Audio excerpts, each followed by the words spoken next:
E aí, pessoal? Bem-vindos a mais um mergulho profundo aqui com a gente. Hoje vamos falar sobre um tema que, combinar, sempre causa um rebuliço, principalmente para quem se interessa por profecias bíblicas. Esta geração. É verdade. Para desvendar esse mistério com a gente, trouxe um expert em escatologia. Opa, valeu pelo convite. Para quem não sabe, escatologia é basicamente o estudo do, entre aspas, fim dos tempos. E já vou avisando, aqui a gente segue a linha preterista. Ou seja, acreditamos que todas as profecias da Bíblia, inclusive as do Apocalipse, já aconteceram. Exatamente. E essa perspectiva muda completamente a forma como a gente entende a história e o mundo. É isso aí. Preparados para abrir a mente? Bora lá. Então, bora lá. A gente sempre ouve falar daquela parábola da figueira em Mateus 24 e muita gente tenta ligá-la ao nascimento de Israel em 1948, usando isso para marcar datas para o retorno de Jesus. Mas e aí, será que essa interpretação está correta? Ótima pergunta. A gente precisa lembrar que a figueira nem sempre simboliza Israel na Bíblia. Na verdade, a oliveira é um símbolo muito mais comum para Israel, principalmente em Romanos 11. Verdade. O Jonathan Welton, que é o estudioso dessa área, levanta um ponto interessante. A figueira, muitas vezes, tem uma conotação negativa na Bíblia. Lembra de Adão e Eva usando folhas de figueira para se cobrir. É mesmo. E Jesus amaldiçoou uma figueira em Marcos 11, lembra? Caramba, é verdade, nunca tinha parado para pensar nisso. Mas então, qual seria a interpretação correta da parábola da figueira? Na real, ela é mais simples do que muita gente imagina. A parábola fala sobre reconhecer os sinais de que algo grande está para acontecer, assim como Jesus apontou os sinais da destruição de Jerusalém, que rolou lá no ano 70 depois de Cristo. Faz sentido. Essa destruição de Jerusalém é central para o preterismo. Mas o que causa mais confusão é a frase "esta geração" em Mateus 24,34. Uns dizem que se refere à galera do tempo de Jesus, outros a uma geração futura. Como é que a gente entende isso? E aí que a gente precisa pensar no contexto histórico. Quando Jesus falou "esta geração", ele estava se referindo às pessoas que estavam ali naquele momento ouvindo ele. Não faz sentido pensar numa geração futura, né? Entendi. Então, essa geração se refere à galera que estava presente ali com Jesus. Exatamente. E tem outra coisa. Algumas pessoas acham que essa geração se refere ao povo judeu como um todo. Mas isso também não se sustenta. Jesus disse que esta geração na Shoma passaria até que todas aquelas coisas acontecessem. Se geração significasse o povo judeu, isso significaria que o povo judeu teria deixado de existir depois da destruição de Jerusalém. A gente sabe que não aconteceu, né? É verdade. A história mostra que o povo judeu continua firme e forte até hoje. Mas e aquele argumento de que o significado de esta geração muda em Mateus 24,34, porque é um texto profético? Tipo, em outros textos pode até ser que signifique a galera daquela época, mas como ali é profecia, teria outro significado. Olha, essa ideia não cola. Se a gente analisar outros versículos proféticos que usam esta geração, como em Lucas 17,25, Mateus 23,36, a gente vê que eles se referem à galera que estava viva na época de Jesus e que esses eventos se cumpriram naquele período. Então a gente pode concluir que esta geração tem o mesmo significado em todos os evangelhos. Com certeza. E essa constatação é super importante para a visão preterista, que defende que Mateus 24 se cumpriu nos eventos que aconteceram ao redor da destruição de Jerusalém no ano 70. Beleza. Então já deu para entender que essa expressão, essa geração é chave para a gente compreender as profecias, né? Sem dúvida. Na próxima parte do nosso mergulho, a gente vai se aprofundar mais nesse assunto, analisando outras passagens e explorando as implicações da visão preterista. Fica ligado. Isso aí. Até a próxima. Você está ouvindo o programa Além do Fim Podcast, aqui no canal Comentando o Apocalipse.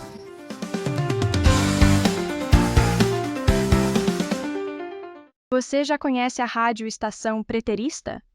Canções na visão preterista completa 24 horas no ar. Acesse o link da radiosnet.com ou instale o aplicativo.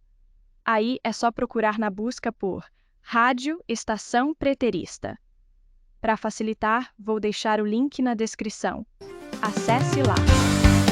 E aí, pessoal? De volta para a segunda parte do nosso mergulho profundo sobre esta geração e como essa expressão impacta a nossa compreensão das profecias bíblicas. Isso aí. Na primeira parte, a gente desvendou a parábola da figueira e viu que ela não tem nada a ver com o nascimento de Israel. É isso aí. Mas sim com a importância de reconhecer os sinais da época, como aqueles que Jesus apontou para a destruição de Jerusalém no ano 70 DC. Exatamente. E essa interpretação é fundamental para a gente entender o contexto histórico do sermão profético de Jesus em Mateus 24. E já que estamos falando de contexto histórico, acho que a gente precisa se aprofundar na questão do tempo de duração de uma geração. Afinal, essa palavrinha, geração, está no centro do nosso debate, né? Com certeza. E essa é uma questão que gera bastante discussão, porque não existe uma definição exata de quanto tempo dura uma geração na Bíblia. Depende muito do contexto de cada época. Entendi. Então a gente não pode simplesmente sair dizendo que uma geração tem 40 anos, 70 anos ou qualquer outro número fixo. Exatamente. A gente precisa analisar cada passagem e entender o que a palavra geração significa naquele contexto específico. Tipo, às vezes geração se refere ao tempo de vida de uma pessoa, outras vezes se refere a um grupo de pessoas que viveram juntas num período específico. Entendi. Mas no caso de Mateus 24, qual seria a interpretação mais adequada para a geração? Bom, como a gente já viu, Jesus usou a expressão esta geração, o que indica a geração presente naquele momento, a galera que estava ali ouvindo ele. E essa interpretação se encaixa perfeitamente no contexto histórico, já que a destruição de Jerusalém aconteceu cerca de 40 anos depois do sermão profético de Jesus. 40 anos. Mas esse número não é frequentemente associado a pedidos de julgamento ou punição na Bíblia? Tipo, lembra dos 40 anos que os israelitas vagaram pelo deserto? Você até tá ligado, o número 40 aparece em várias passagens, como no dilúvio, nos 40 anos que os israelitas vagaram pelo deserto, e nos 40 dias que Jesus jejuou antes de começar seu ministério. Então será que esses 40 anos entre o sermão de Jesus e a destruição de Jerusalém reforçam a ideia de que esta geração realmente se refere à galera que estava viva naquela época? Faz sentido, né? É uma interpretação consistente que se alinha com outros exemplos bíblicos. E a ideia de que geração, em Mateus 24.34, poderia se referir à raça judaica. Essa interpretação tem algum fundamento? Olha, como a gente já discutiu na primeira parte, essa interpretação não se sustenta, porque Jesus afirmou que esta geração não passaria até que todas aquelas coisas se cumprissem. Se geração significasse raça, implicaria que a raça judaica teria deixado de existir depois da destruição de Jerusalém, o que não aconteceu. Verdade, a história mostra que o povo judeu continua existindo até hoje, o que meio que derruba essa interpretação. Exato, e essa interpretação também não combina com as promessas de Deus para a nação de Israel. Mas e a teoria de que a profecia tem um duplo cumprimento? Algumas pessoas usam essa ideia para defender que Mateus 24 ainda vai se cumprir no futuro. O que acha disso? Essa teoria é bem popular, mas a gente precisa tomar cuidado ao usá-la. Para uma profecia ter duplo cumprimento, precisa ter base em outras passagens bíblicas. No caso de Mateus 24, não tem nenhuma outra escritura que apoie essa ideia. A ideia de duplo cumprimento é basicamente quando um evento ou profecia tem um significado simbólico que se aplica a mais de um momento na história. Mas no caso de Mateus 24, o texto deixa bem claro que Jesus estava falando sobre eventos que aconteceriam naquela geração. Então, para quem segue o preterismo, Mateus 24 teve um único cumprimento histórico, que rolou na destruição de Jerusalém no ano 70 DC. Exatamente. E esse cumprimento é confirmado por vários historiadores e pelos relatos dos primeiros cristãos. Mas tem gente que acha que limitar o cumprimento de Mateus 24 à destruição de Jerusalém diminui a importância do fim do mundo. Como você responde a esse argumento? Acho que é importante a gente lembrar que a primeira vinda de Jesus também foi um evento local, mas com um impacto global. O nascimento, a vida, a morte e a ressurreição de Jesus aconteceram numa região específica do mundo, mas tiveram consequências para toda a humanidade. Então a gente não precisa de um grande espetáculo apocalíptico para que os eventos bíblicos tenham significado e importância. Com certeza. O foco da Bíblia não está em eventos grandiosos e catastróficos, mas sim na obra de Jesus, na transformação que ela causa na vida das pessoas. Faz sentido. É. E essa é uma mensagem que ressoa até hoje, né? Afinal, a gente vive num mundo que muitas vezes parece estar à beira do colapso. E as profecias bíblicas podem gerar medo e ansiedade. Verdade. Mas a perspectiva preterista nos ajuda a enxergar as profecias bíblicas com mais clareza e esperança, entendendo que os eventos mais importantes já aconteceram e que a vitória de Cristo já está garantida. E essa compreensão nos liberta para viver o presente com mais intensidade e propósito, né? Tipo, se a gente já sabe o final da história, podemos focar em viver o agora da melhor forma possível. Exatamente. Sabendo que a história está caminhando para o seu desfecho final, podemos nos dedicar a amar a Deus, servir ao próximo e anunciar a boa notícia da salvação. Legal, mas ainda tem muita gente que se apega à ideia de que as profecias de Mateus 24 ainda não se cumpriram e que estamos vivendo nos últimos dias antes do fim do mundo. Sim, é verdade.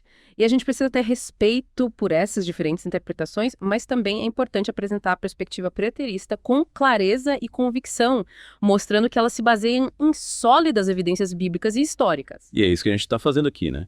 Desvendando as profecias bíblicas com base na história e no que o texto realmente diz, sem sensacionalismo ou misticismo. Exatamente.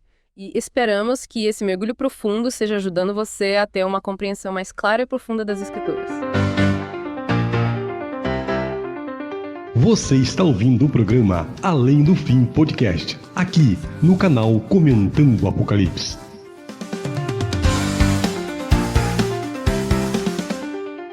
Você já conhece a rádio Estação Preterista? Canções na Visão Preterista completa 24 horas no ar. Acesse o link da radiosnet.com ou instale o aplicativo. Aí é só procurar na busca por Rádio Estação Preterista. Para facilitar, vou deixar o link na descrição. Acesse lá. E aí, galera? De volta para a última parte do nosso mergulho profundo sobre esta geração e as profecias de Mateus 24. Isso aí? Nas partes anteriores, a gente desvendou a parábola da figueira, analisou o significado de geração na Bíblia. E viu como a destruição de Jerusalém, lá no ano 70 depois de Cristo, se encaixa na visão preterista. Exato. E agora chegou a hora da gente responder aquela pergunta que não quer calar, né? Se Mateus 24 já aconteceu. Pô, o que significa pra gente que vive no século XXI? Como essa ideia impacta a nossa vida e a nossa visão de mundo? Boa pergunta. Muita gente por aí fica apavorada com a ideia de um futuro apocalíptico, procurando sinais do fim dos tempos em tudo quanto é canto. Mas e se a gente já tiver passado por isso? Pois é. A visão preterista, ao mostrar que as profecias de Mateus 24 já rolaram, meio que tira da gente essa carga de medo e ansiedade. A gente não precisa mais viver esperando o mundo acabar a qualquer momento. É verdade. Mas e o fim do mundo? A Bíblia não fala sobre o julgamento final, uma segunda vinda de Cristo. Sim, a Bíblia fala sobre esses eventos, mas a gente precisa entender que eles não estão necessariamente ligados à cronologia de Mateus 24, por exemplo. O livro do Apocalipse fala sobre o julgamento final e a criação de um novo céu e uma nova terra, mas a linguagem é super simbólica e a estrutura do livro exige uma interpretação cuidadosa.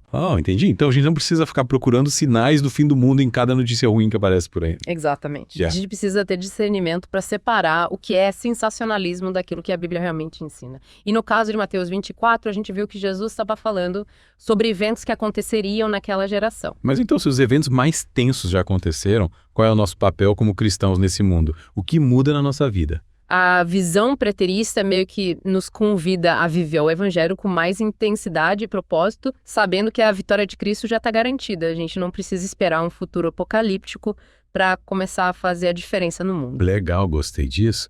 Então a gente pode e deve viver o amor de Deus, servir ao próximo, buscar justiça e anunciar o evangelho aqui e agora, sem medo do futuro. Exatamente.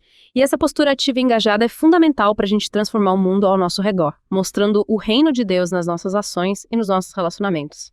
Afinal, se a gente acredita que a história já teve seu ponto final em Cristo, a gente pode viver com mais leveza e esperança no presente. Então a visão preterista, além de tirar o peso do medo, nos impulsiona para a ação, né? Com certeza. Sabendo que a vitória de Cristo já aconteceu na cruz e que a história já caminha para sua redenção final, a gente pode viver com mais esperança e otimismo, trabalhando para que o mundo seja um lugar mais justo e cheio da graça de Deus. Que mensagem inspiradora. Acho que essa é a grande lição que a gente tira desse mergulho profundo. A importância de conhecer a história, interpretar a Bíblia com cuidado e viver o Evangelho com coragem e esperança, sem se deixar paralisar pelo medo. Concordo. E esperamos que esse mergulho profundo tenha te inspirado a se aprofundar mais na Bíblia e a viver sua fé com mais intensidade e propósito.